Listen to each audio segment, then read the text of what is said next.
O anak, matagal ka bang naghintay dyan? Gabi na dapat di mo na ako hinintay dito. Pa, nag-alala kasi si Mama. Wala ka man lang makakasabay pa uwi Alam mo naman na ikaw nang huling inihatid ng service nyo sa trabaho tapos hindi man lang maipasok ang sasakyan hanggang atin. Hindi talaga maipasok kasi bukod sa napakasukal na napakitid pa nagdaan. Ikaw talaga. Pa, lumipat na kaya tayo sa bayan. Masyadong liblib itong tinitira natin tapos nakawala raw yung aswang na balat ahas. Nagpaparamdam sa gabi at may mga nabibiktimang dayo. Anak, saka tayo lilipat sa bayan kapag college na kayo ni Patrick. Sa ngayon dito na muna tayo at nandito ang lupa na ipinamana ng lolo at lola mo. Alam mo na, kahit papano natatanimam natin. Hindi rin talaga magandang nararamdaman ko rito Mabigat ang energy ng paligid lalo na sa gabi. Ikaw talaga. Nagmana ka sa lolo mong espiritista. Ganyan din siya kung ano-anong nararamdaman sa paligid. Ibenta mo na lang kaya yung lupa natin pa para makaupa tayo ng bahay sa bayan. Nakakatakot na talaga dito sa atin Pa, Rinig mo ba yun? Parang tunog ng ahas Anak, mabuti pa ibilisan na natin ang paglalakad. Pa! Yung aswang na ahas! Sa likod mo, Pa! Pa! Tumakbo ka na, anak! Takbo!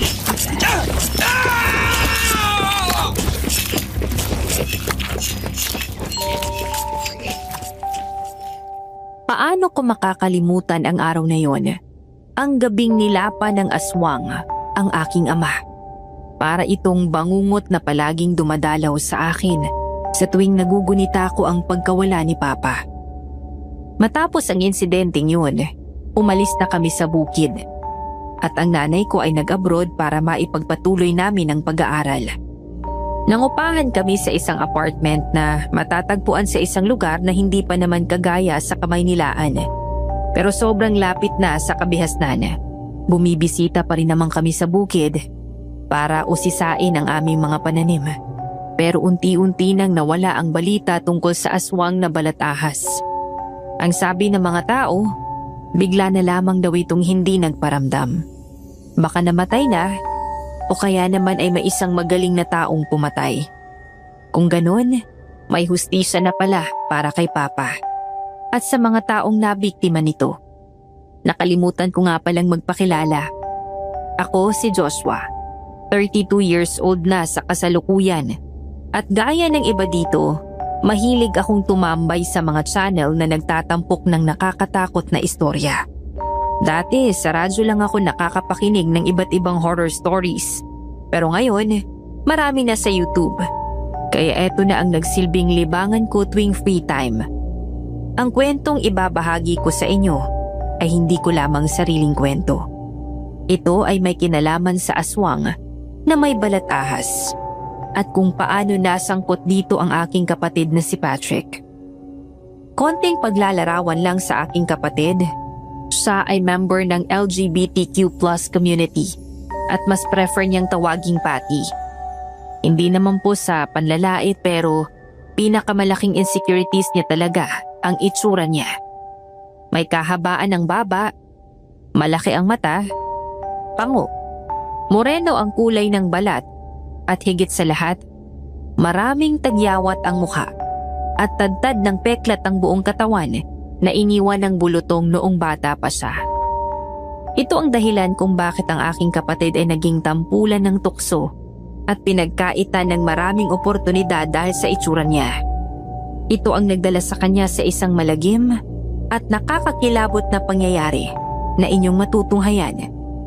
Pinili ko pong ibahin ang pangalan ng mga tao at lugar sa aking kwento para makaiwas sa anumang usapin. May ipagtatapat po ako, nagtago ako ng isang aswang sa bahay namin. At para malaman niyo kung bakit, sisimulan ko na ito noong isang malamig na gabi, taong 2013.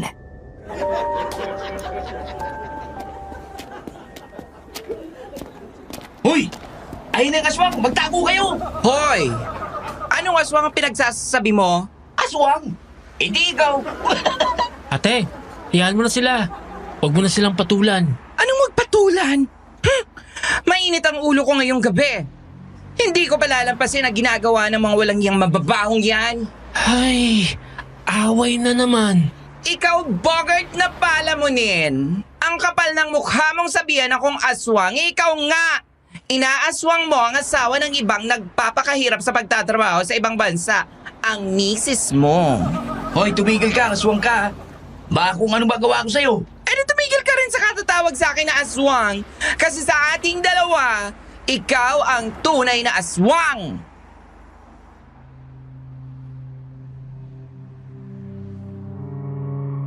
Nakita kong akmang igagalaw na ni Bogart ang kanyang kamay para suntukin ang kapatid ko. Kaya naisipan ko nang pumagitna. Mataba at malaki ang katawan ng lalaki. E payat lang yung aking kapatid kaya wala itong laban kung sakali.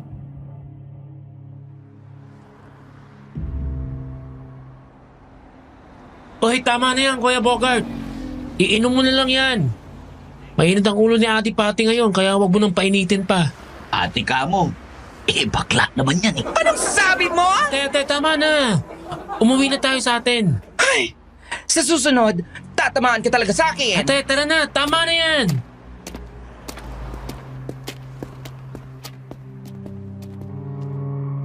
Sa wakas, ikinalma na ni ate ang kanyang sarili at nagpatiuna na sa paglalakad. Agad ko naman siyang sinundan. Siya nga pala, ate ang tawag ko sa kanya at hindi kuya bilang pagtanggap at pagrespeto sa pagkatao niya. Pagka-uwi sa amin, agad niyang itinapon ang dalang bag sa upuan at padabog na naupo. Pumwesto ako sa tabi niya. Ramdam ko na may dinadala na namang sama ng loob ang kapatid ko.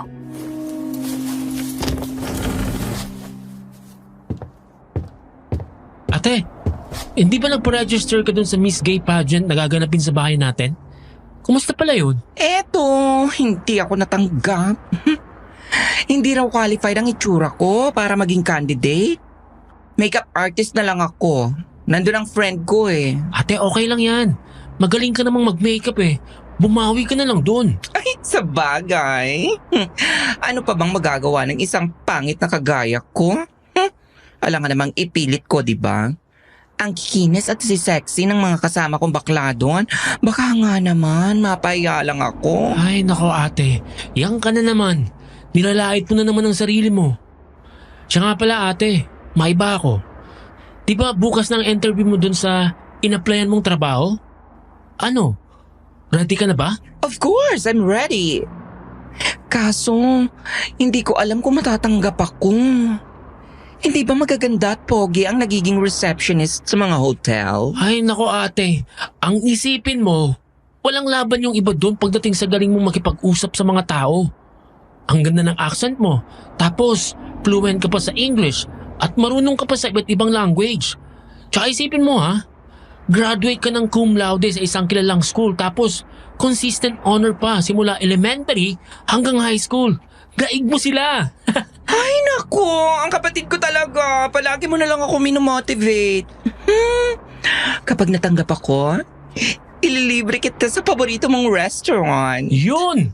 Kaya lagi kitang binubola eh. Ay wow! Bola lang pala yun! Kikilitiin kita dyan eh. Huwag nakikiliti ako ate! Eh ikaw kasi, binata ka na pero parang ka pa ring bata. Ate, may tao. Ako na. Magandang gabi sa inyo.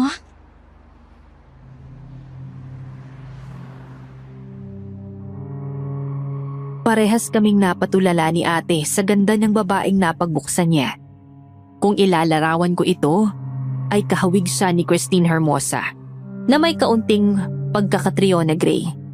Maputi, matangkad, at napakakinis ng kanyang balat. Marahil bago lang siya sa apartment kaya hindi pa namin siya kilala.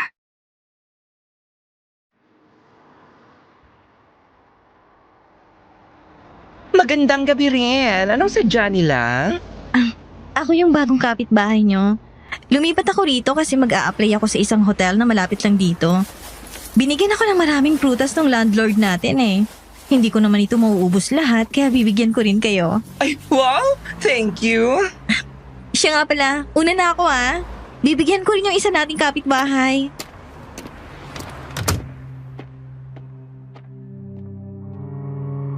Pagkaabot ng supot na may lamang prutas, ay umalis na ang babae. Nag-iwan pa ito ng ngiti na punong-puno ng karisma. Naramdaman ko na lalong nag-iba ang mood ni ate. Wala siyang ekspresyon nang ipinatong niya ang dalang supot sa lamesa.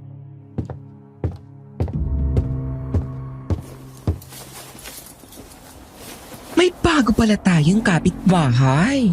Yun yata yung sinasabi nung landlord natin nung nakaraan. May nag-i-inquire daw dito na magandang babae. Akala ko ba hindi niya pa uupahan yung isang bahay dito kasi gagamitin ng anak niya kapag nagre-review na ito para sa board exam? Ewan ko nga eh. Yun din ang akala ko. Ay, nako. Kapag magaganda nga naman. Kung ganun lang sigurong itsura ko, lang nambubuli sa akin tapos hindi ako marireject sa kahit saan.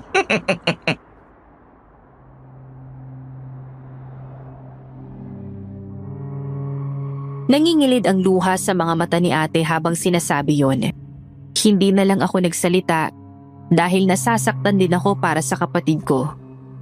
Kinabukasan, wala akong pasok pero maaga akong gumising para ipaghanda ng almusal si ate. Naisipan kong maghintay sa naglalako ng pandesal na dumadaan tuwing umaga. Paborito kasi ni ate yung pandesal na tinda nito. At sa aking pinaghihintayan, nandoon yung dating bakanteng bahay na ngayon ay tinitirhan na nung magandang dalaga. At nang makalapit ako dito,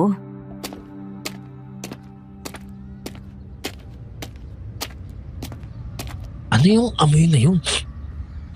Parang pamilyar sa akin ah. Parang amoy masangsang na amoy damo.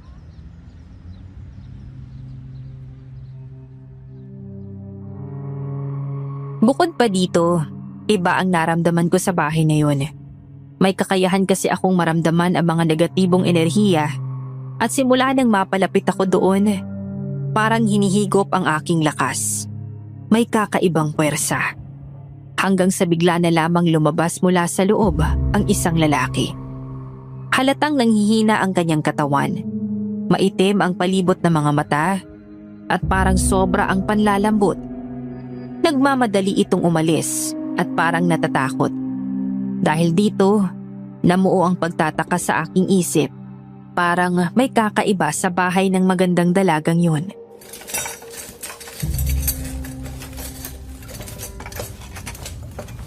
Hoy! Joshua! Ate, Kanina ka pa wala sa muda. Simula nang dumating ka noong bumili ka ng pandesal tapos nagluluto ka ng itlog, kinakausap kita, hindi ka nagsasalita. Tapos ngayon, nasa harap ka ng hapagkainan, para kang nakakita ng multo kong makatulala. Ano nangyayari sa'yo? wala. Ay sos, imposible. Baka in love ka na doon sa babaeng bagong lipat dito sa apartment ha? Baka magdamag mong iniisip kagabi yan. Kaya ka nagkakaganyan. Love at first sight lang ang peg? Ate, kilala mo naman ako, di ba? Hindi ako nagkakagusto sa isang tao dahil lang sa itsura. Hindi ko pa naman siya kilala, tsaka parang kabaliktaran nga ang nararamdaman ko eh. Ay? Anong nararamdaman mo? Alam mo ate, di ba? Doon naman talaga ako naghihintay sa pagdating ni Manong na magpapandesal sa tapat ng bahay na yun at dati. Wala pa akong naaamoy o nararamdaman na kakaiba. Pero simula nung lumipat yung babae na yun, parang may nabago. Hindi na naman sa mga psychic mong atake dahil sa mga kung ano-anong mabibigat na enerhiyang nararamdaman mo sa paligid. Oo ate, mabigat talaga eh. Tapos yung amoy, parang amoy ng aswang na balat ahas. Ay naku Joshua, ako'y tigil-tigilan mo dyan ha. Wala na yung aswang na balat ahas na yon. 5 taon nang patay si Papa. At 1 buwan pa lang simula nang mailibing siya. Ang sabi ng mga taga roon sa bukid natin nawala na lang daw bigla yung aswang na yon. Hindi na nagparamdam. Pero paano kung marami pala sila, hindi lang iisa? Imposible naman na yung babaeng yon ay aswang. Ang kinis-kinis ng balat Sabi nila, yung aswang daw na yon kapag katawang tao, puro kaliskis ng ahas ang buong katawan. Malay mo, kaibigan niya pala yun tapos tinatago niya dun sa bahay. Ay naku Joshua, ako'y malalate na sa interview. Kumain na nga lang tayo.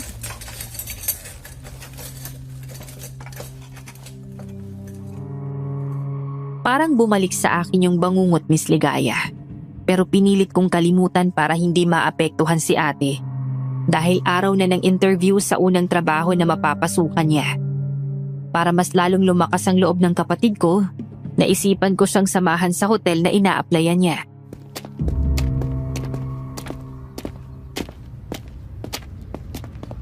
Hoy Joshua, sigurado ka bang wala kang lakad ngayon? Yung mga kabarkada mo baka ayain kang gumala. Ay, naku ate, mas mahalaga pa ba yun dito? Unang trabaho mo to, kaya dapat suportahan kita. Oh! Ay naku, ang sweet ng kapatid ko. Kaya ang taas ng standard ko sa mga lalaki dahil sa'yo. Basta, pag nakapasok ako, ha? Ililibre kita, promise yan. Siyempre ate, asahan ko talaga yan. Joshua, sana hindi nila tingnan yung itsura ko.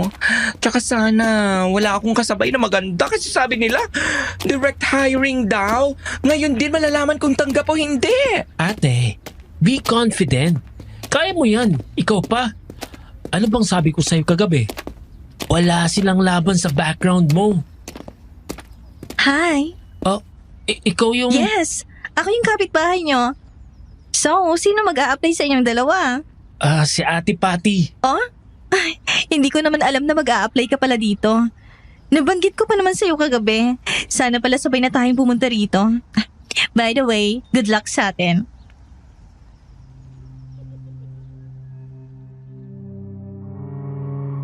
Hindi na nagsalita pa si ate. Pakiramdam ko ay nawalan siya ng motivation dahil sa babae na yon. Kabaliktaran ko naman nang iniisip. Pagdududa ang nararamdaman ko dahil sa vibes ng bahay niya. Ilang minuto lang ang lumipas ay nagsimula na ang interview. Pumasok na sila sa loob. Ako naman, naiwan sa labas para maghintay. Nag-cellphone muna ako para hindi mainip. Ilang sandali lang sumilip ako sa bintana at napansin ko na parang nagkakagulo sa HR office. Nagpaalam ako sa guard para makapasok at pagdating doon,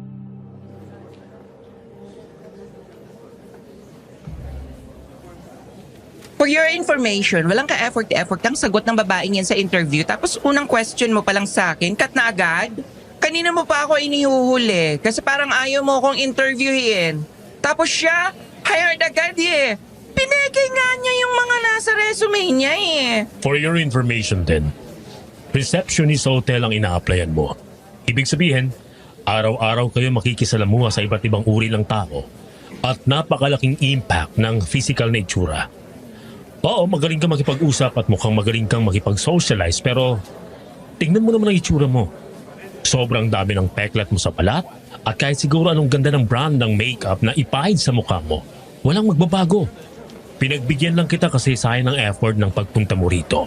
Pero nang makita kita, alam kong hindi ka qualified. Nung nagpa-skill kayo ng job hiring sa labas ng hotel ninyo, ang nakalagay, college graduate with a degree of hotel and restaurant manager with pleasing personality and no experience required as long as willing to be trained. Wala naman nakalagay na kailangan maganda, maputi, makinis at sexy.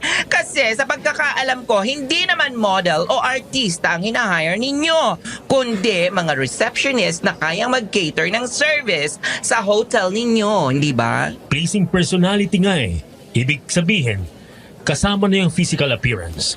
Kaya malamang, kailangang maganda. Sir, a pleasing personality is more than just looks. It's about being professional, friendly, and good communication skills. Mayroon ka nga niyan, wala ka namang looks. Tanggapin mo na kasi ang realidad na ang mga pangit ay hindi para sa lahat ng trabaho. So, leave.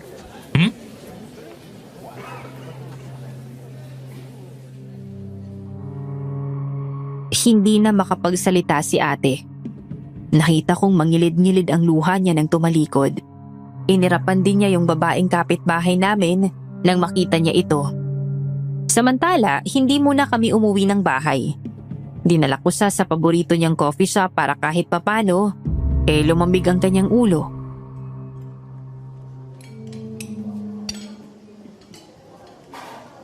Mali ka naman ang pinagdalan sa akin, Joshua. Dapat sa bar. Gusto kong magpakalasing. Ate, ito ang paborito mong coffee shop, di ba? At wala pang bukas na bar. Mamaya pa yung hapon. Hayaan mo na yun. Mag-apply ka na lang sa iba. Hindi naman siguro lahat ng hotel ay ganun lang standard.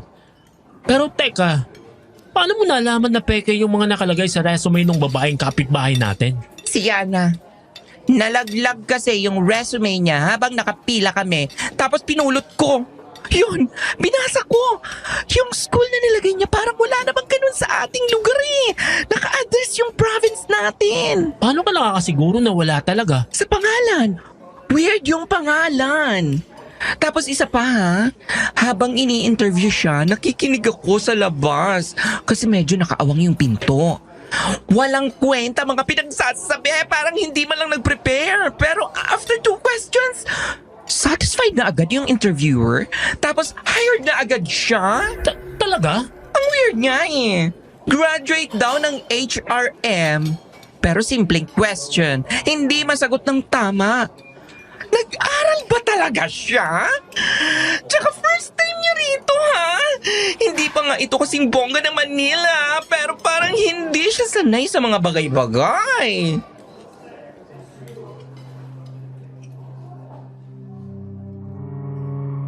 Mas lalo akong nahiwagaan. Iba ang dating noon sa akin. Parang may itinatago ang babae na yon. Samantala, doon na nagsimula ang matinding inggit ni Ate kay Yana. Hanggang dumating sa punto na kung ano-ano ng beauty products ang ginagamit niya para lang mapantayan. Ang ganda nito. Sa lahat ng yun naman, walang umepekto sa kanya. Pero hindi siya tumitigil hanggat hindi nagiging kasing ganda ni Yana.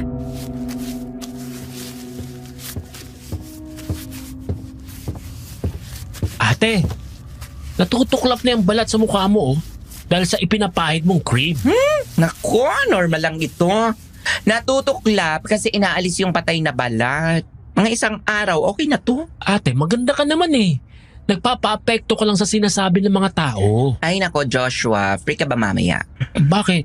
May ipapakisuyo ako sa'yo. Hindi ba? Nahalata mo naman. Prostitute yata yan si Yana.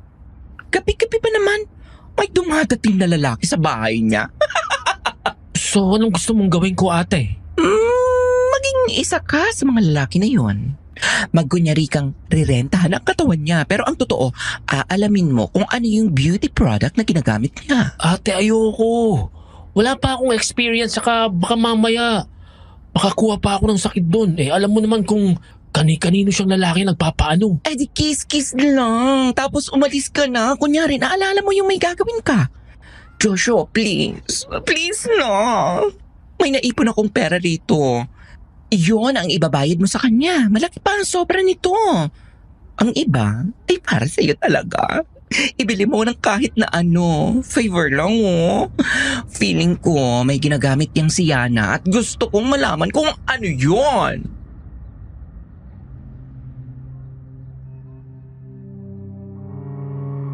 Wala akong nagawa kundi sundin ang gusto ng kapatid ko.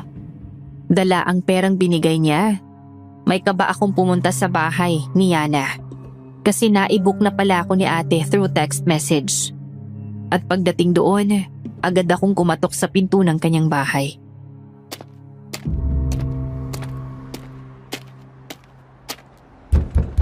Tao po! Oh, Joshua. Tamang-tamang pagdating mo. Di ka, pasok ka. Sige.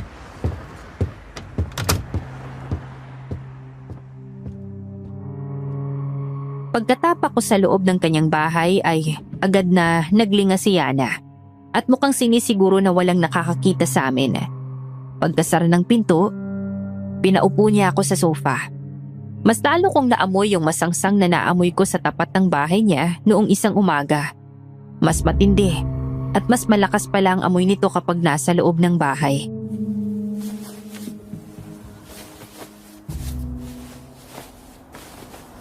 Joshua, hindi talaga ako makapaniwala na gusto mo rin pala ng ganito.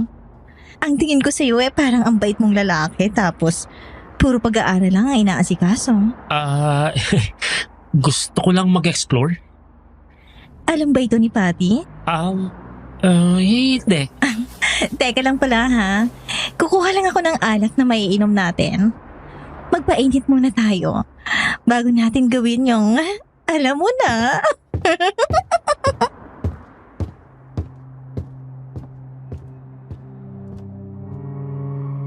Pilit akong ngumiti sa sinabi niyo ni Yana para magkunwaring gusto ko rin.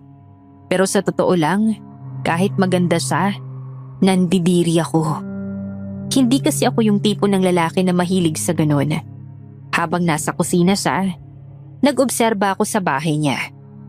Hindi ito tipikal. Puno ito ng mga itim na kurtina. May mga kakaibang bagay na parang ginagamit sa isang ritual. At higit sa lahat, napansin ko ang isang salaming lalagyan na tila may mga buto ng tao.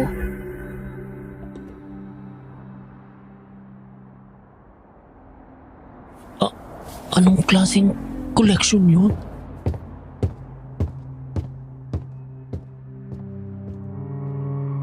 Dahan-dahan ko itong nilapitan at sinuri. Medisina ang kursong kinuha ko sa college kaya alam ko ang pagkakaiba ng buto ng hayop at buto ng tao. Akmang hahawakan ko na ito nang may marinig akong yapak. Kaya naman bumalik na ulit ako sa sofa.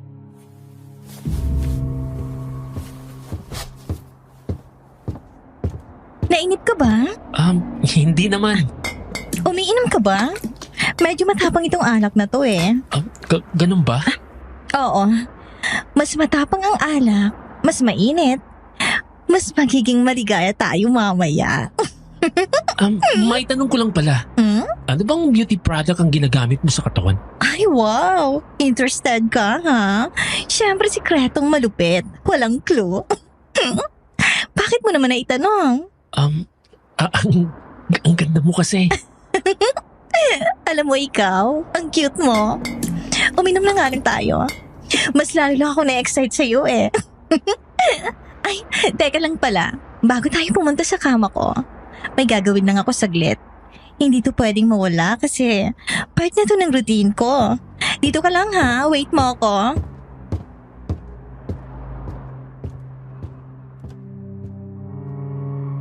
Tumango ako sa sinabi niyo ni Yana bilang pagsang-ayon. Nagmadali siyang pumunta sa loob ng isang silid at palihim naman akong sumunod. Palagay ko kasi, ito na yung sinasabi niyang sikreto. Ang ginagamit niyang pampaganda. May maliit na butas sa tabi ng pinto at doon ako sumilip. Nakita kong kinuha niya ang isang bote na tila may lamang langis. Ininom niya ito at naglagay din siya ng kaunting patak sa kamay niya at pinahid sa kanyang mga braso at binti. Matapos ang ginagawa niyang yon ay lumabas na siya ng kwarto. Lumayo ako sa pinto para hindi mahalata.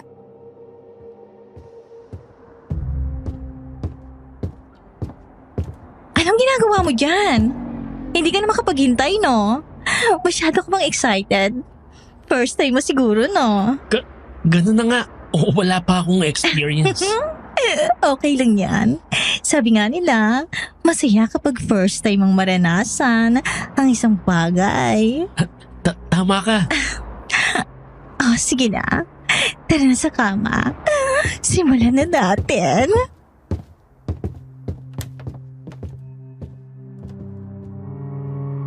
Agad na nagpatiuna sa paglalakad si Yana papunta sa kanyang kwarto at sumunod naman ako. Itinulak niya ako sa kama at siya naman ay dahan-dahang inalis ang kanyang saplot.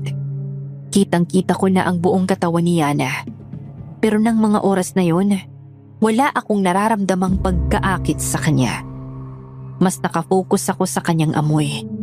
Ang masangsang at maladamong amoy na naaamoy ko sa bahay niya ay nasa kanya ng katawan.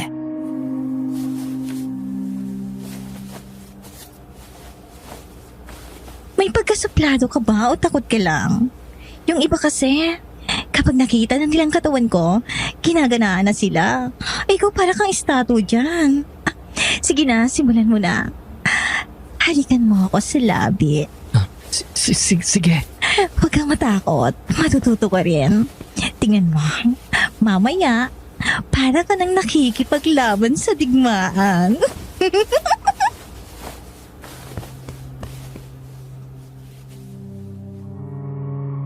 Kailangan kong panindigan ang pagpunta ko sa lugar na yon, kaya agad akong umibabaw sa kanya.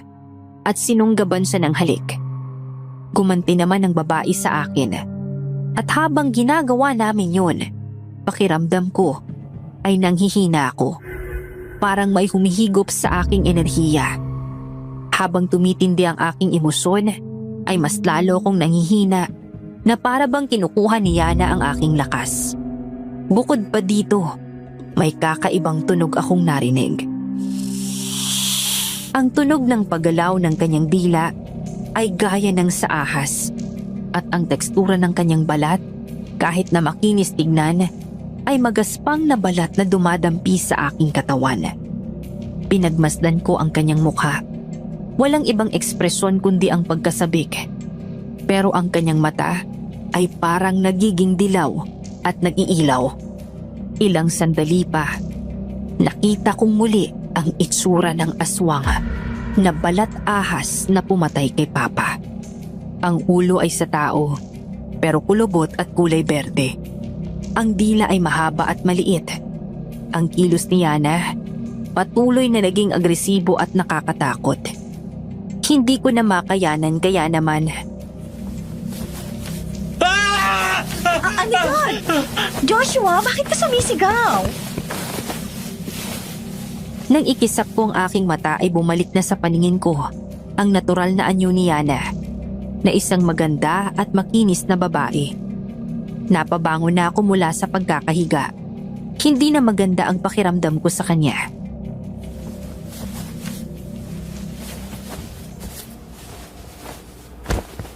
Ano ba? Wala pa nga tayo sa exciting part eh. Ayaw mo na agad? Hindi mo pa ako napapaligaya. Kailangan ko nang umalis. May assignment nga pala ako Ano ka ba, Joshua? Akala ko ba gusto mo? Tuloy na natin, please. Hindi, pasensya ka na.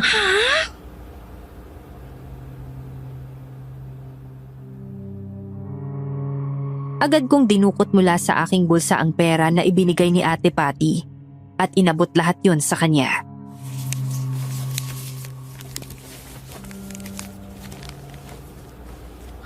Hindi mo natin natapos pero babayaran pa rin kita. Pasensya ka na talaga.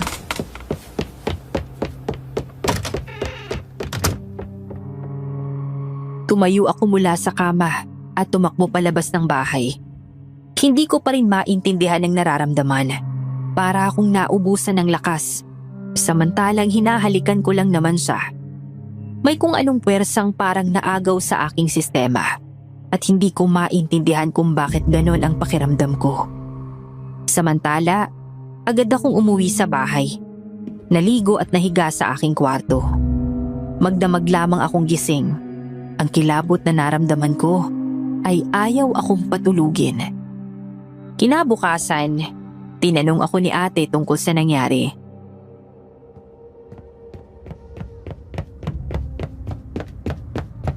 Ano nangyari? Nalaman mo ba kung anong beauty products yung ginagamit niya? Hindi ko na alam na dumating ka kagabi kasi sobrang antok na ako. Maaga akong nakatulog. Ate, ang weird. Ang weird niya. Ano? Mangkukulam ba siya? May ginagawa ba siyang ritual kaya gumaganda siya? Nalaman mo ba kung anong klaseng ritual yun? Ate, parang ganun na nga. Pero hindi yun ang dahilan kung bakit gumaganda siya. Eh ano? Ay Joshua, diretsuhin mo na kasi ako. Mamaya ka na lang magkwento. Gusto ko nang malaman kung anong beauty products yung ginagamit niya. Ate, may iniinom at ipinapahid siya sa balat na isang langis. Langis? Aber! Maraming iba't ibang uri ng langis. Nalaman mo ba kung anong langis yon? Ate, amoy ahas yung langis na yon. Baka langis ng ahas? My God! Alam namin mga bakla yun. Bakit hindi ko agad naisip na gamitin yon?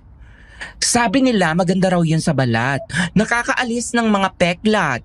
In short, nakakakinis. Kaya naman pala makinis ang balat ni Baklang Yana. Saan kaya nakakabili nun? Ay, hindi. Mas maganda kung yung ginagamit niya mismo ang gagamitin ko. Wala ka bang inuwi dyan? Ate, isinesekreto nga ni Yana yung tungkol sa ginagamit niyang pampaganda. Paano pa ako makakapag-uwi nun? Ay naku, ang hina mo naman. So, dapat pa akong pumunta doon para direktang magtanong sa kanya? Ate, wag na, please. Parang awa mo na. Sa tingin ko, may kakaiba kay Yana.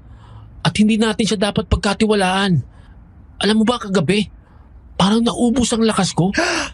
Parang hinihigop niyang energy ko. Kasi naman, sabi ko sa'yo, kiss-kiss lang. Baka naman tinutuo mo na. Scare talaga mga lalaki no? Ang hilig sa alam mo na. Hindi ate, maniwala ka sa akin. Ate, baka aswang si Yana. Kasi may mga aswang daw na hinihigop ang lakas ng kanilang biktima. Parang yun ang nangyari sa akin kagabi. Ay nako, Joshua, ayaw mo pang aminin. Ang dami mo pang sinasabi. Okay lang yan. Pero make sure na gumamit ka ng protection ha. Kasi alam mo na, dapat mag-ingat. Si Bogart na lang pakisuyuan ko mamaya. Dating snatcher naman ang lalaki na yon. Tsaka isa pa, patay na patay yun kay Yana. Lagi ba namang topic sa mga kainuman niya?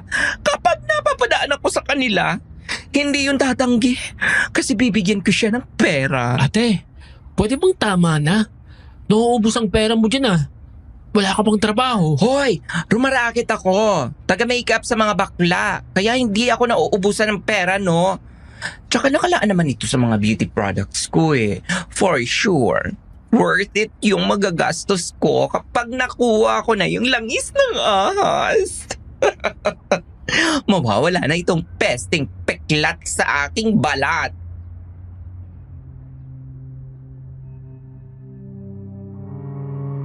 Wala na akong nagawa kundi ang magpakawala ng malalim na buntong hininga. Ginawa talaga ni ate ang gusto niya. Nakisuyo sa kay Bogart at gaya ng inaasahan, pabor na pabor sa lalaki ang hiniling ni ate. Kinabukasan, bumalik itong nanghihina at parang wala sa sarili. Sinalubong naman ito ni ate at pinapasok sa loob ng aming bahay. Hindi ito nagsasalita. At si ate na mismo ang dumukot sa dala niyang bag ng bote ng langis ng ahas na kalahati na lang ang laman.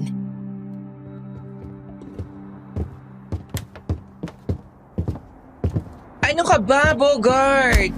Para kang estatwa. Hindi ka nagsasalita. Ay, wala bang puno? For sure, madaming stock yun si Bruha kasi beauty product nga niya eh. Eto lang talaga. Yan lang talaga eh. Ay, ano nangyari sa'yo? Paldo ba? Nakailang round kayo, no?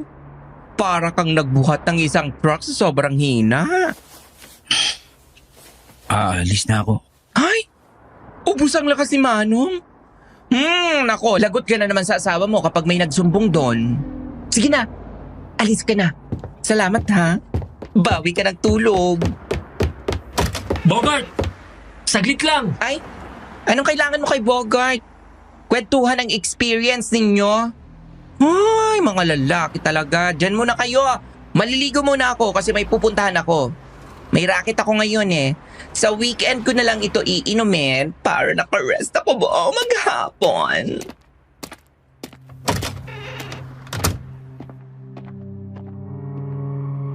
Hinintay ko na munang makapasok sa loob ng banyo si ate bago ko kausapin si Bogart. Ang lalaki naman ay nanatiling walang kibo. Tila estatwang nakatayo sa sahig.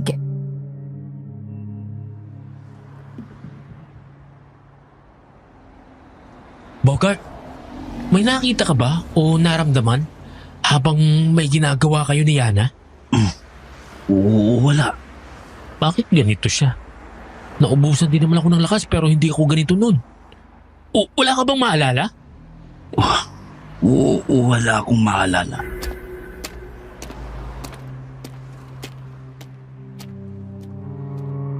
Pagkasabi nun ay umalis na si Bogart. Mataman akong napaisip. Ibig sabihin, posibleng nakita rin ng mga lalaking nakasiping ni Yana ang nakita ko. Pero baka may ginawa si Yana sa isip ng mga lalaki, kaya wala silang maalala. At ginagawa niya yon pagtapos na.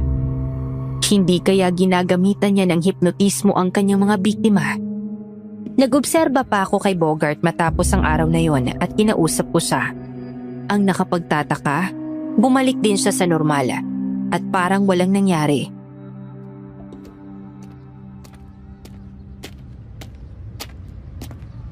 Oh, ano ginagawa mo rito, Joshua? Gusto mong uminom, ha? Dapat nagdala ka ng alak. Wala akong pera eh. Wala ka bang nakitang kakaiba habang may ginagawa kayo ni Yana? Meron siyempre. Heaven. Bogart, wala ka sa sarili pagkalabas mo sa bahay ni Yana. Ano? Uy hindi Abay na ako nakagising. Niloloko nga ako ng anak ko. Sabi niya, naglalakad daw ako ng tulog. Anong naglakad ng tulog? Sa palagay ko hinatid ako ni Yana. Kaya ako nakauwi sa amin. Paano mo pala nakuha yung bote ng langis ng ahas? Siyempre, bago pa may mangyari sa amin, kinuha ko na yun. Tapos inilagay ko dito sa bag ko. Ang bait nga ni Yana eh. Naisipan niyang dalhin yung bag ko nung iuwi niya ako. Tsaka, di niya nahalata. May pagka-inosente rin pala yung babaeng yun. Sa bahay niya? Anong itsura ng bahay niya? Bakit ba ako tinatanong? Sa tingin ko nanggaling ka rin naman dun, di ba? Ikaw pa.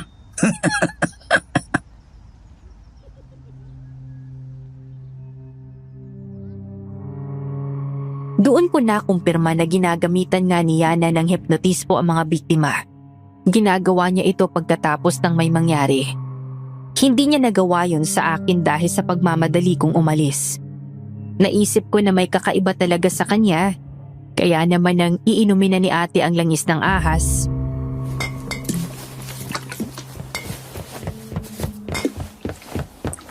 Ano ba, Joshua? Pinaghirapan nitong kunin ni Bogart tapos aagawin mo lang. Ate, hindi mo dapat yan inumin. Baka kung anong mangyari sa'yo. Pakiramdam ko hindi ordinaryong tao si Yana. Yan ka na naman Kahapon mo pa yan sinasabi Huwag ka nga mag-isip ng kung ano. Di kung hindi siya pangkaraniwang tao, tapos may magic itong iniinom niya, di mas mabuti. Alam mo naman na gusto kong gumanda, di ba? Hayaan mo na ako sa gusto kong gawin. Ate, nag-aalala lang ako. Kapakanan mo lang ang iniisip ko. Ay nako Joshua, walang patutunguhan yung pag-aalala mo. Sa ayaw mo man at sa gusto, lalagukin ko na itong langis ng ahas.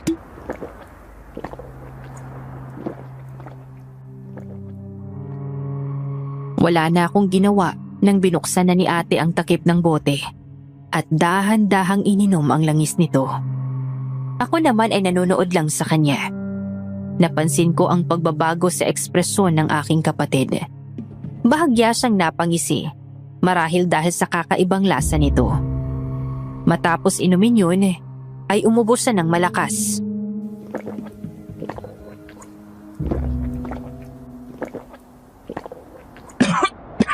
Ate, okay ka lang? Ang sama ng lasa. Parang pinagsamang lupa at kalawang tapos napakapait. Tapos habang nilulunok ko siya, parang umaala tapos ang init niya sa tiyan. Mayroon din siyang aftertaste na parang nabubulok na karne. Ate, kinakabahan ako baka hindi yan makabuti sa'yo. Dapat hindi mo na yan ininom. Ay naku, tiis ganda. Huwag ka mag-alala. Okay lang ako. Baka pure lang ito na talagang nanggaling sa taba ng ahas kaya may kakaibang lasa. Pero anyway, ganun talaga kapag gusto mong gumanda, di ba?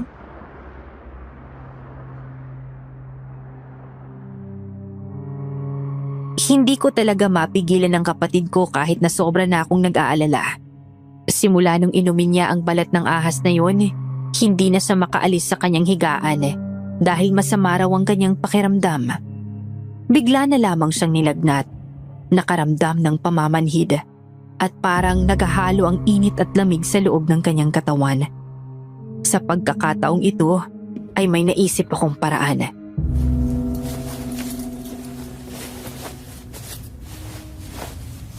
Joshua, saan ka pupunta? Sa bukid natin. May magaling dong albularyo. Baka magamot ka niya. Si Mang Tonyo? Baka patay na yun. Matanda na yun, di ba? Grabe ka naman. Malay mo naman, buhay pa. Magaling yun. Joshua, wag na. Baka ganito lang talagang epekto nito sa akin. Kasi inilalabas ng katawan ko yung mga toxic na bacteria o kung ano-ano para kuminis yung katawan ko. Ramdam ko na effective ito. Kasi parang may ginagawa siya sa loob ng katawan ko. Ate, paano kung hindi pala yan makakabuti sa'yo? Kaya nagkakaganyan ang pakiramdam mo. Ganito na lang ate. Diyan ka lang, magpahinga ka. Sa tingin ko, albularyo makakagamot sa'yo at hindi doktor. Kaya sa ayaw mo man at sa gusto, hihingi ako ng tulong sa albularyo.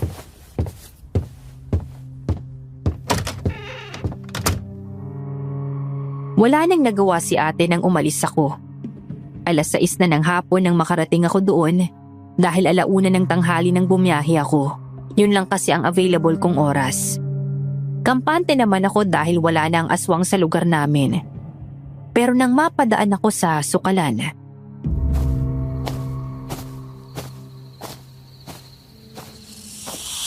Naku, may ahas pa yata.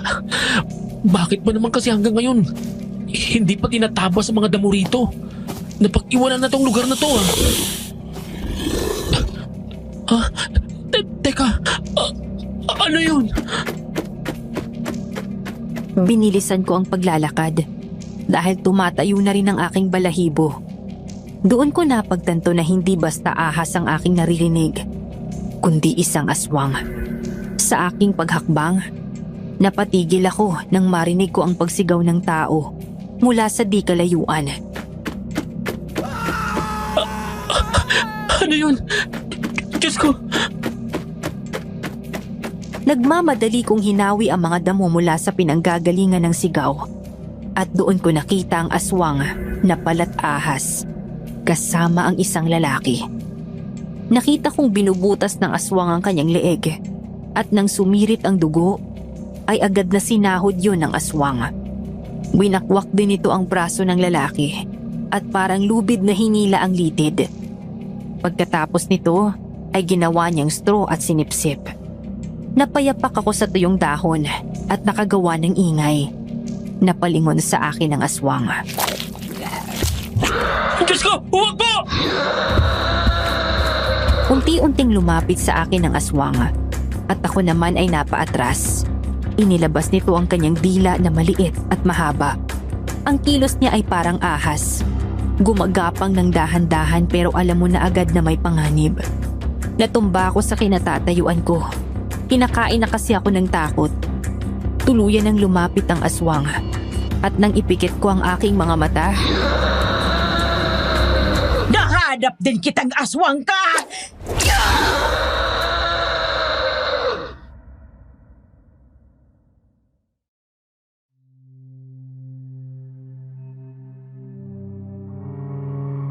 nakita ko kasi ang isang babae na sa palagay ko ay nasa edad 60. Pinaghahampas nito ng buntot pagi ang aswang. Nang manghina ito, tinalian niya ang leeg ng lubid na dala niya.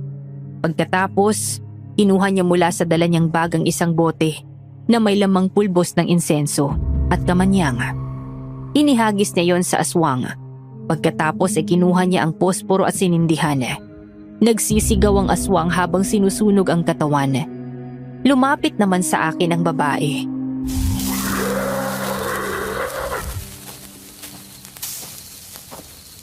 Mabutit nakaligtas ka bago kanya masaktan.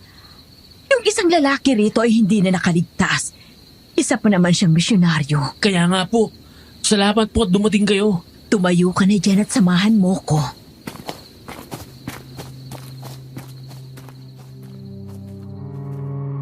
Inireport namin sa otoridad ang nangyari sa lalaki. Pero hindi namin sinabi na nabiktima ng balat ahas na aswang.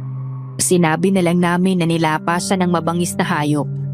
Pagkatapos, sumama ako sa ginang yon dahil alam kong siya ang kapatid ni Mang Tonyo.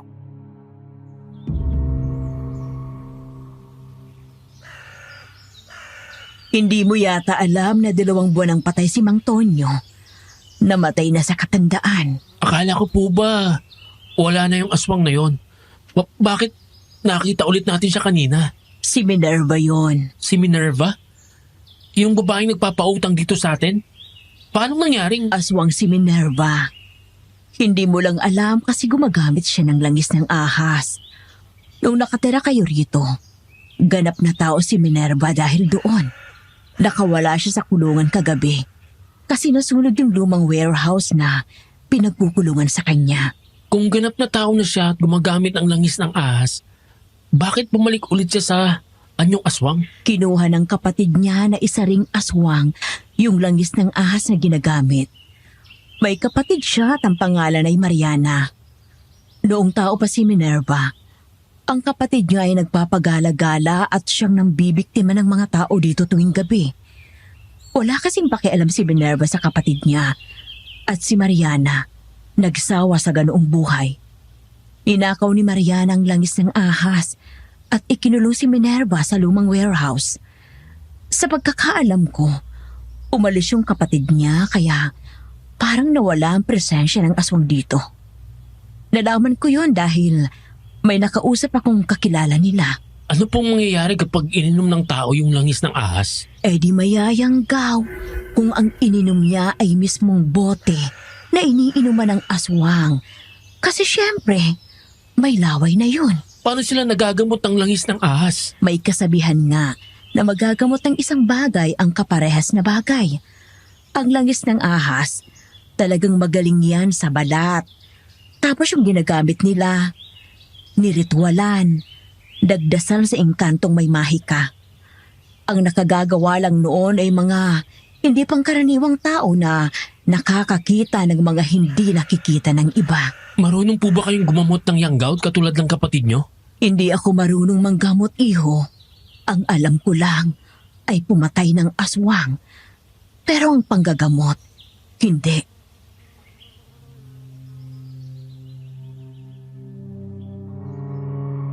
Sa pagkakataong yun, alam ko nang di ko siya maaasahan kagaya ni Mang Tonyo. Dahil sa mga narinig ko, nagkaroon ako ng hinala. Hindi kaya si Yana at Mariana ay iisa. Hindi ako sigurado, pero malakas ang kutob ko. Nagpalipas muna ako ng gabi sa bukid at nang umuwi ako kinabukasan, naabutan ko si Ate Patty.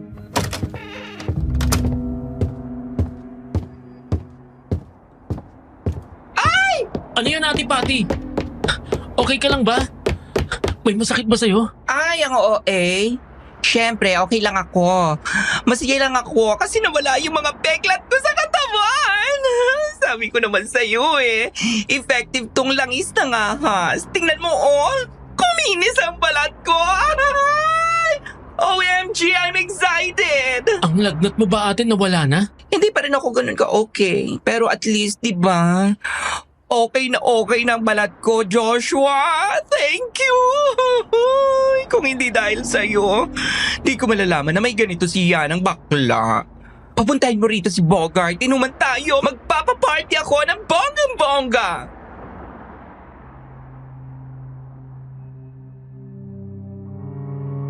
Tila maganda naman ang epekto ng langis ng ahas kay ate. Kaya lalo akong naguluhan. Nagdududa ako kay Yana pero alam kong di ko pwedeng pangunahan ang mga bagay-bagay. Pero isang araw, bigla na lang dumaing si ate ng matinding sakit ng tiyan.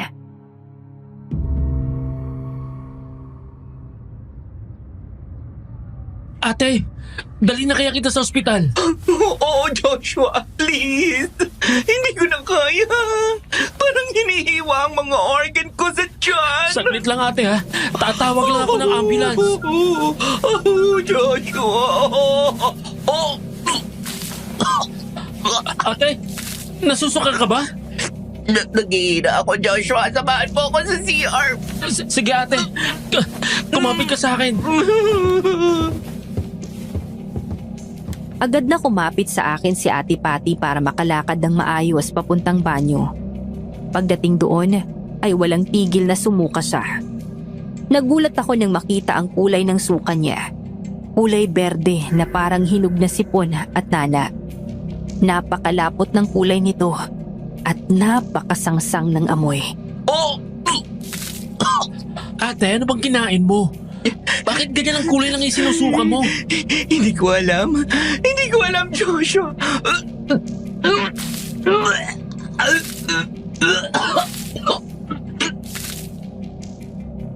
Wala na akong nagawa kundi ang haplusin ang likod ni ate habang patuloy siyang sumusuka. May isang parte ng katawan ni ate ang nakaagaw ng aking pansin at ito ang kanyang binti. Napansin ko na parang magaspang ito at parang balat ng ahas. Sa pagkakataong yun, kumabog ng malakas ang aking dibdib. Oh! Tapos na akong sumuka, Joshua. Hindi mo na ako kailangang dalhin sa ospital dahil nawala ng sakit ng tiyan ko. Teka, bakit ka nakatulala dyan? Ate? Ano yun? Yung binti mo, ate, parang... Ano ba, Joshua? Diretsahin mo na ako! Teka, anong nangyari sa binti ko? Ay! Parang balat ng ahas! Parehas kaming natuliro. Alam kong ang may gawa nun ay ang langis ng ahas. Pumunta ako sa bahay ni Yana para magtanong tungkol doon. Pero walang tao. Sinabi ng landlord namin na umalis si Yana dahil nadistino daw ito sa ibang hotel. At isang araw, nagulat na lang ako sa nangyari sa kapatid ko. Ate! Buong katawan mo parang balat na ng ahas! Di ba, Joshua? Magagamot pa ito, Joshua! Hindi ko alam, ate! Hindi ko alam! Huwag mong sabihin hindi mo alam! Magagamot pa ito, Joshua! Magagamot pa! Hindi pwedeng hindi! Hindi pwede! Gusto ko pa maging maganda!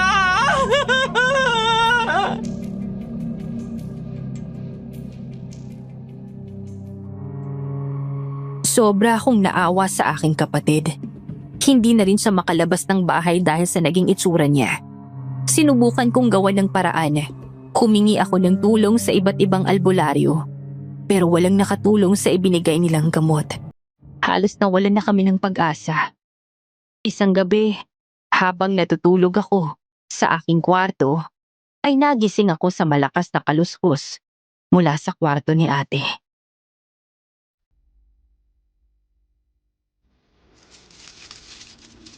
Diyos ko! Ano yun? Baka kung anong ginagawa ni ate dahil sa sobrang lungkot. Teka, pupuntahan ko. Pahangos akong pumunta sa kwarto ni ate. Nasa itaas ang kwarto ko at siya naman ay nasa ibaba. Kaya kailangan ko pang bumaba ng hagdan.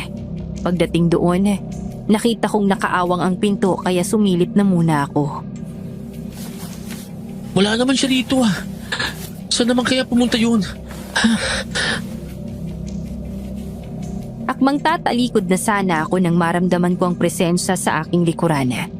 At hindi lang basta presensya. May tunog ng ahas. Agad na nangatal ang buo kong katawan. Dahan-dahan kong dilingon ang aking ulo. At pagkaharap ko...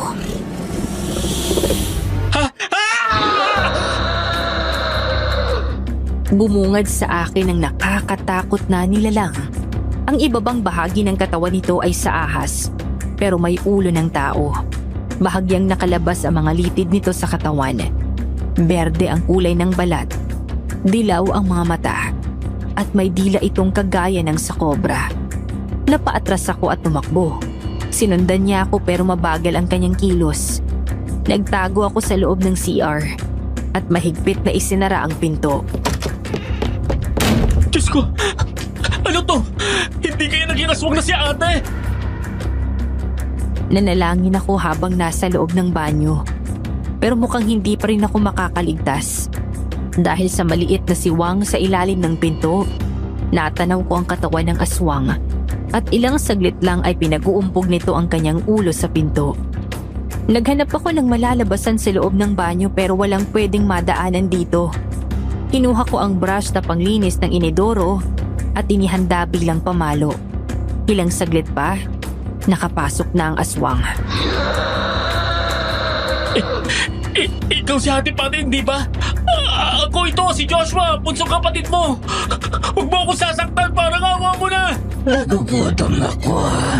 Nagugutom ako.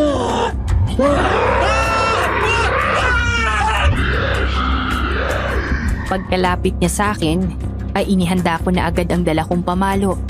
at pinaghahampas ang matigas niyang katawan. Pilit na inaabot ng aswang ang aking katawan gamit ang kanyang dila, kaya ginalingan ko sa pag-ilag. At para tuluyang makatakas, binuhusan ko siya ng tubig gamit ang hose na nasa loob ng banyo.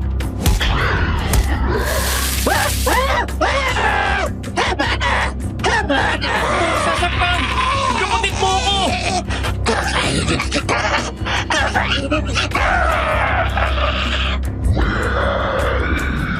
Nakita ko ang isang maliit na timba. Kinuha ko yun at tinakip sa kanyang ulo. Nagkaroon ako ng pagkakataon na makatakas sa loob ng banyo. Isinarado ko ito para hindi makaalis ang aswang. Paglabas ko, natabig ko ang aparador na may babasaging bote sa ibabaw at nahulog ito sa ibaba. Natalsikan ang aking binti ng bubog nito kaya naman nasugatan ako at walang tigil na umagos ang dugo sa aking binti.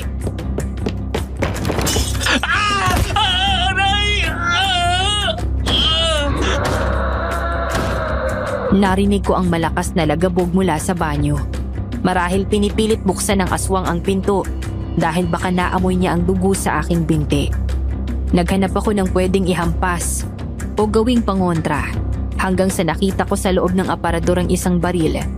Pagmamay-ari pa ito ni Papa na nadala namin sa paglipat. Kinuha ko yun at ilagyan ng bala. Ilang saglit lang, nakalabas na ang aswang mula sa banyo. May dugo! May dugo! Kakainin kita! Pasensya na, Ate Patty! Kailangan ko itong gawin para matigil ka! Hindi mo ako pwedeng patayin!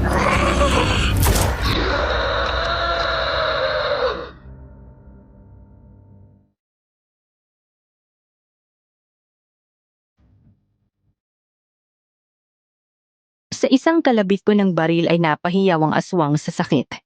Sa bandang ibaba ko ito tinamaan para mabuhay pa rin siya. Dahil nang hina na ang aswang, nagkaroon ako ng pagkakataon na maitali siya sa kwarto. Nang maging tao siya kinaumagahan, ay ginamot ko ang mga tama ng bala at hindi ko na siya hinayaang makalabas ng kwarto. Dinadalhan ko na lang siya ng pagkaing walang asin. Akala ko, okay na kami sa ganoong setup.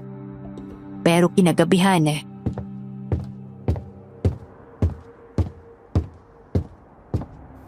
Ano? Wala na naman siya rito. Kahit anong higpit ng tali ko, nakakawala pa rin. Teka, parang naririnig ko yun mula sa kusina. agad akong pumunta sa kusina at nakita ko doon ang aswang na winawakwak ang katawan ng alaga naming pusa. Uhaw nitong iniinom ang dugo ng kawawang hayop. Tumalikod ako para kumuha ng tali at bagay na pwedeng ihampas sa kanya. Pero narinig kong may kumakatok sa pinto. Ano ba? Kainis naman eh. Hindi na pwedeng magpapasok dito ng ibang tao. Malalaman nilang tungkol kay ate. Buksan niyo ang pinto, pati! Joshua! Kailangan kong tulong ninyo! Ay, ano ba yan? Dahil sa kakulitan ng lalaki na yon, napilitan akong buksan ang pinto. Si Bogart pala ang taong yun. May umaagos na dugo sa kanyang ulo at halatang nakipagbugbugan. Lumingon muna ako sa loob. Pagkatapos ay sinara ang pinto para kausapin si Bogart.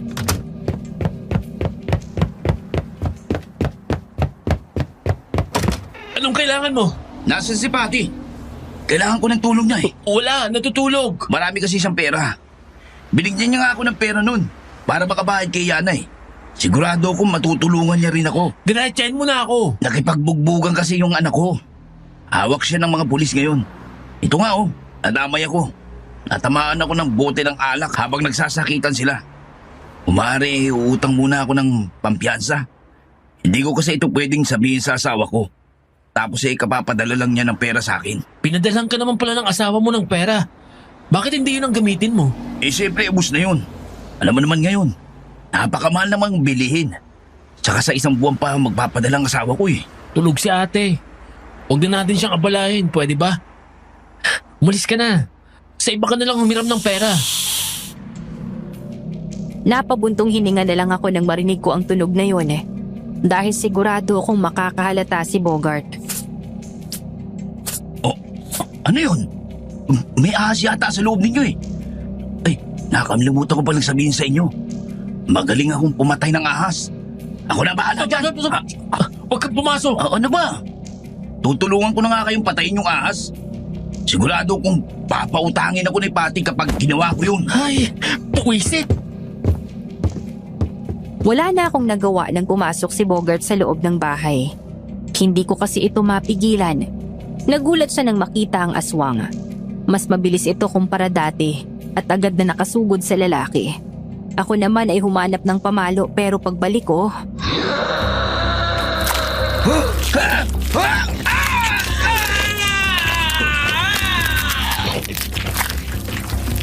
Wala na akong nagawa dahil tuluyan ng winakwak ng aswang ang leeg ni Bogart. Uhaw na sinipsip ang lahat ng dugo. Pinaghahampas ko ito kaya nagawa ko muling itali pero patay na si Bogart.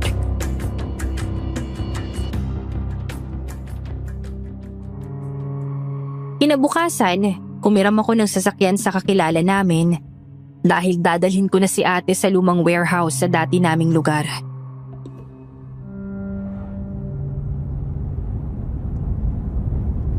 Joshua, hindi totoo yan. Hindi ako pumapatay ng tao. Napatay mo na nga si Bogart, ate. Mabuti na lang, nakagawa ko ng paraan. Sira ang CCTV sa lugar natin kaya nagawa ko siyang maiuwi sa bahay nila. At naglagay ako ng kutsilyo sa kamay niya para palabasin siyang nagpakamatay. Sumulat pa ako ng peking letter sa isang papel na nagsasabing na mamaalam siya para mukhang makatotohanan. At hindi pwedeng malaman ng mga tao ang tungkol sa'yo. Oh, bakit ka umiiyak, ate? Dapat pala na kontento na lang ako sa sarili ko. Naging mas malala tuloy ang nangyari sa akin kumpara sa itsura ko dati. Ate, hindi lang naman ikaw ang may kasalanan kung bakit ginusto mong maging maganda. Asyado ka kasing inapin ng mga tao dahil sa itsura mo. Tao ka lang din na gusto mong maranasan ang pagtanggap ng iba. Hindi kita masisisi.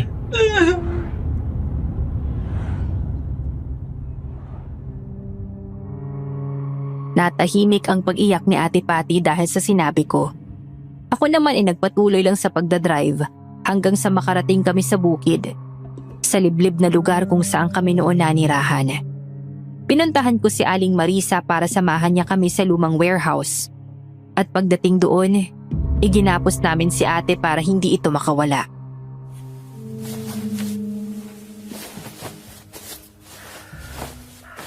Ate, I'm sorry. Kailangan ko itong gawin para sa'yo. Okay lang. Hindi ko na rin alam ang ginagawa ko kapag nagiging aswang ako sa gabi. Saglit lang, ate, ha. Kakausapin ko lang si Aling Marisa. Sige. Aling Marisa, okay na po bang pagkakatali ko kay ate? Sigurado po akong hindi na siya makakalis doon mamayang gabi. Iho, kinakabahan ako. Palalakas ang mga kagaya nila tuwing gabi. Kahit anong higpit ng tali mo, makakaalis pa rin sila. Ano pong gagawin natin? Hindi ko pwedeng pabayaan ang kapatid ko. Iho, wala na yung pag-asa. Wala akong alam na gamot sa mga ganyan. Kung nung nilalagnat pa siya, dinala mo sa mga albularyo, naagapan pa sana. Alam mo kasi, kapag sumuka na sila ng itim o berdeng likido, wala nang pag-asa. Magiging aswang na sila habang buhay. Natatakot ako. Baka maperwisyo pa siya sa mga taong nakatira dito. Alam mo ba, matagal lang nabubuhay sa takot ang mga taga rito. Ang iba nga sa kanila ay nagsialisa na. Ano pong gusto niyong mangyari? Patayin si ate? Aling Marisa, kapatid ko siya. At bukod kay mama, siya na lang ang pamilyang meron ako. Hindi ko yun magagawa sa kanya. Tsaka sigurado ako, ang langis ng ahas din ang makakagaling sa kanya. At hahanapin ko yun. Naiintindihan kita pero... Magbabantay po ako rito buong magdamag. Hindi ko hahayaang makalabas ang kapatid ko. O sige, dadalhan ko na lang siya ng dugo ng baboy mamayang gabi para hindi siya maghanap ng dugo. Iiwan ko rin sa iyo itong buntot pagi. Paluin mo nito para manghina at madali mo siyang maigapos.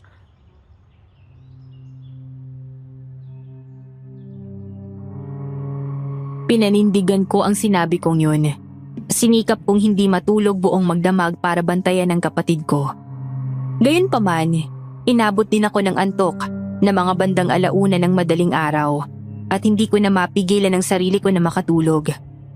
Nagising na lang ako na may malaking butas na daan palabas sa mismong lugar kung saan nakagapos si ate. Ay, ano ba yan? Bakit ba kasi nakatulog pa ako?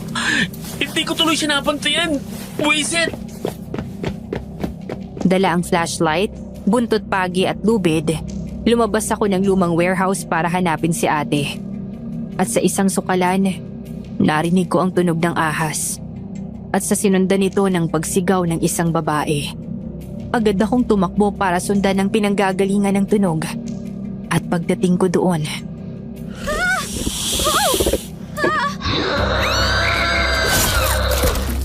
mas lalong lumakas ang aswang. Dinurog niya ang ulo ng babae at pagkatapos ay sinipsip niya ang mga dugo sa utak nito. Winakwak din niya ang dibdib at parang tubig na sinalok ang dugo. Saka sumubsob doon para inumin yun. Kahit kapatid ko sa, natatakot ako para sa sarili ko. Lalo na nang humarap ito sa akin.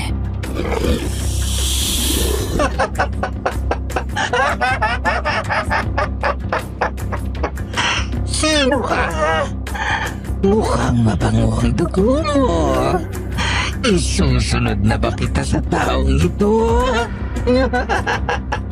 Ate! Huwag mo akong sasaktan! Magkapatid tayo! Ako to si Joshua! Nagugutom ako. Nagugutom ako. Dahan-dahang lumapit ang aswang. Kahit nangangatal na ang buo kong katawan, sinikap ko pa ring makakilos. Inihanda ko ang buntot pagi at nang makalapit na sa akin ang nilalang, buong lakas ko siyang hinampas.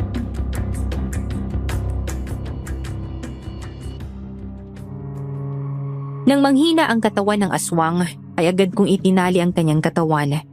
Nang hihilahin ko na siya pabalik sa warehouse, napansin ko na may 2 taong nakasilip sa likod ng isang puno at tumakbo sila nang mapansin ko. Kaya naman kinabukasan,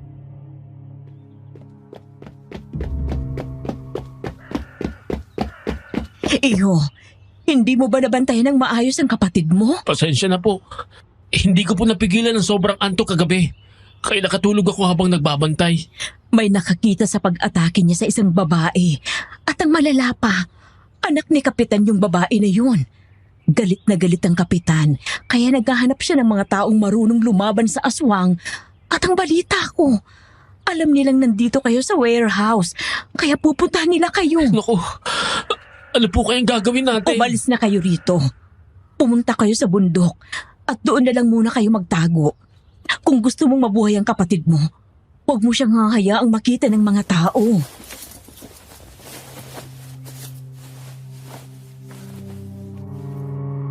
nataranta ako sa sinabi niyo ni Aling Marisa.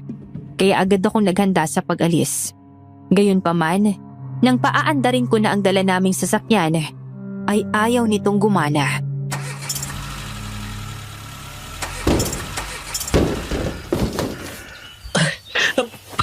Puisit! Anong nangyayari? Ayaw gumana ng sasakyan, Aling Marisa. Kailangan ko muna tong ayusin. Iyo, nandiyan na sila. Po? Ano pang hinihintay mo? Umalis na kayo. Lumabas na kayo dyan sa sasakyan at tumakbo. Sige po, Aling Marisa.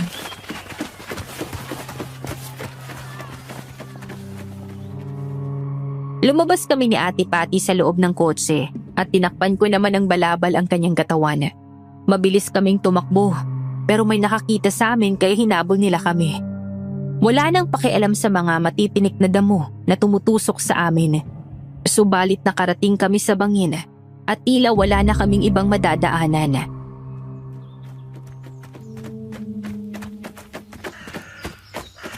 Ay, Pisit! Paano ito? Wala na tayong ibang madadaanan.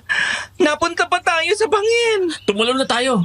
Tubig naman ang babagsakan natin tsaka hindi naman masyadong mataas. Ate, tumalon na tayo! Malapit na sila, ate! Tumalon na tayo! Joshua, natatakot ako. Kasalanan kong lahat ng ito eh.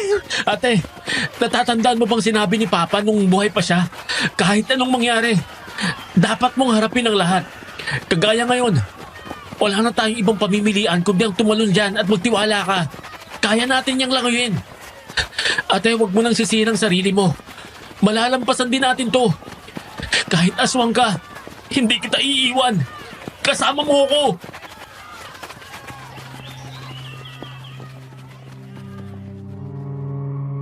Maluhaluhang tumango si ate sa sinabi ko. Magkahawak ang aming mga kamay at bago pa tuluyang dumating ang mga taong humahabol sa amin, magkasabay kaming tumalon sa bangin at bumagsak sa tubig. Magkasama kaming lumangoy at nang makarating kami sa pampang, may nakita kaming babae at ito ay walang iba kundi si Yana.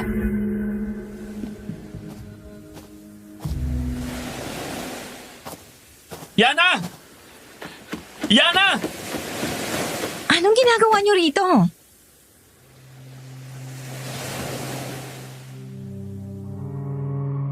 Pinagmasdan ko sa ang kanyang braso at binti ay may balat ng ahas. Doon ay naging malinaw sa akin ang sagot sa mga tanong sa aking isip.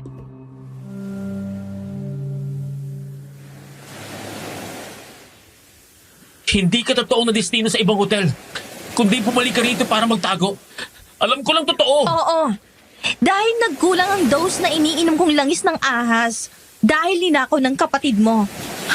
Akala niyo wala akong alam sa ginawa niya? Nagsabuhatan pa kayong dalawa kasama si Bogart? Hinayaan ko lang siya nang matikman niyang epekto ng ginawa niya. Kaya tingnan mo nangyari sa kanya. Naging aswang. Pero, kaya lang naman siya nagkaganon dahil nasaktan siya sa mga panlalait at pang-aapi sa kanya. Ang sabihin mo, nadala siya ng inggit. Alam mo ba kung gaano kahalaga sa akin ang langis ng ahas? Doon lang ako nagiging ganap na tao. Hindi ko na kailangan ng sariwang dugo ng tao sa gabi. Ang kailangan ko lang ay enerhiya ng tao na naihigop ko sa tuwing sumisiping ako sa mga lalaki. Bukod sa langis ng ahas, ang enerhiya ng tao kailangan ko para maging ganap ang aking pagiging tao. Hindi ka pagganap na tao. Nakita kita nung gabing yon. Mabilis na nagbago ang iyong anyo. Mabilis lang yon dahil kapag nasa proseso ako ng paghigop ng enerhiya ng tao, nawawalang pagiging aswang ko. Dahil sa labis na emosyon at puwersa na nasa loob ng katawan. Pero mabilis lang yon at nawawala rin. Pero alam mo ba, walang nakaalam ng sikreto ko maliban sa'yo. Dahil pagkatapos namin magsiping ng lalaki, ginagamitan ko sila ng hipnotismo para wala silang maalala sa mga nangyari. Nagmamakaawa ako sa'yo. At humihingi rin ako ng tawad sa kasalanang nagawa ng kapatid ko. Tulungan mo siyang bumalik sa dati. Alam kong walang iba makakatulong sa kanya kundi ang langis ng ahas na ininom niya. Talaga? Ako nga hindi pa ako nakakakuha ng langis ng ahas dahil hindi pa oras. Ang albularyong gumagawa nun na nakatira sa kuweba sa dulo ng bundok, hindi pa bumabalik simula nang pumunta siya sa kanyang pamilya sa ibang lugar. 1 buwan na siyang hindi bumabalik. Isa pa, hindi ko siya bibigyan. Hahayaan ko siya magdusa dahil sa ginawa niya. Alam kong istorya mo. Ninakaw mo lang ang langis ng ahas sa kapatid mong si Minerva. At ikinulong mo siya sa parang hindi siya makakawala. Parehas lang kayo. Parehas lang kayo na gusto ng magtanggap ng mga tao. Kaya sigurado ako, naiintindihan mo siya pero ayaw mong aminin sa sarili mo. Tsaka isa pa, alam kong ikaw ang pumatay sa papa namin.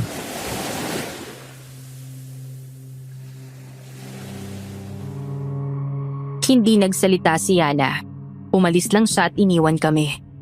Kami naman ay nagtago sa bundok at bumibili na lang ako ng mga dinodonate na dugo sa mga foundation para sa kapatid ko.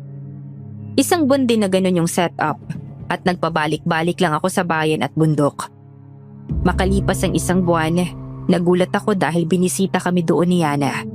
Makinis at walang bahid ng ahas ang balat niya, kaya tiyak akong nakuha na niya ang langis ng ahas.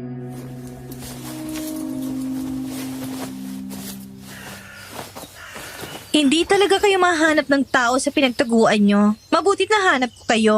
Ano pang ginagawa mo rito? Na-realize ko na tama ka. Parehas lang kami ni Patty. Kaya naiintindihan ko na siya. Nang balat ahas pa ako, hindi ako makalabas dahil alam kong lalaitin ako ng mga tao. Parehas kami ng naramdaman. Ito ang langis ng ahas para bumalik siya sa dati. Babalik ulit ako sa apartment. Sabihan mo na lang ako kapag ubos na at ako nang bahalang kumuha para sa kanya. Dati naman siyang tao, kaya hindi niya na kailangan humigop ng energy ng iba. Yana, salamat. Maraming salamat. Ate Patty, magiging tao ka na. Yana, maraming salamat. Maraming salamat. Patawarin mo ko sa nagawa ko noon. Okay na yon. Basta ngayon, lagi mong isipin na maganda ka. At huwag mong papansinin ang sinasabi ng ibang tao.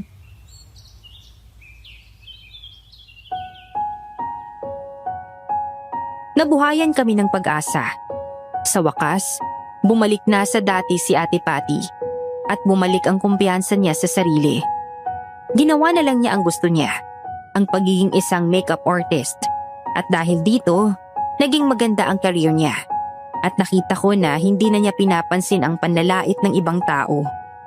Hindi na namin pinaalam sa nanay namin sa abroad ang mga nangyari dahil ayaw naming mag-alala ito. Pero makalipas ng 1 taon, namatay si Ate Patty dahil sa isang aksidente.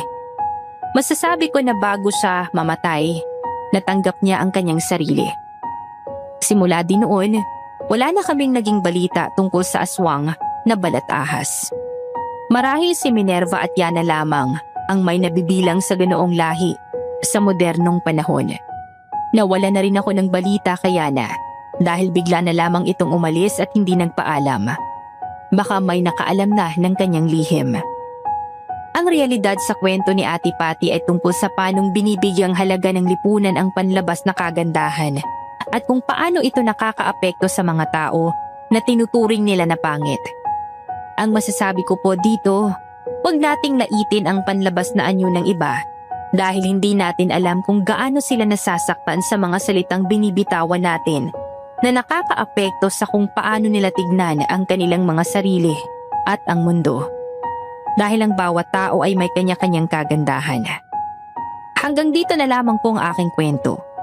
Lubos na gumagalang, Joshua. Para sa mga tagapakinig, may karanasan din ba kayo na kung saan pinaburan ang kagandahan kaysa totoong talento o kakayahan? Paki-comment ang inyong kasagutan at huwag kalimutang mag-like and subscribe. Maraming salamat po.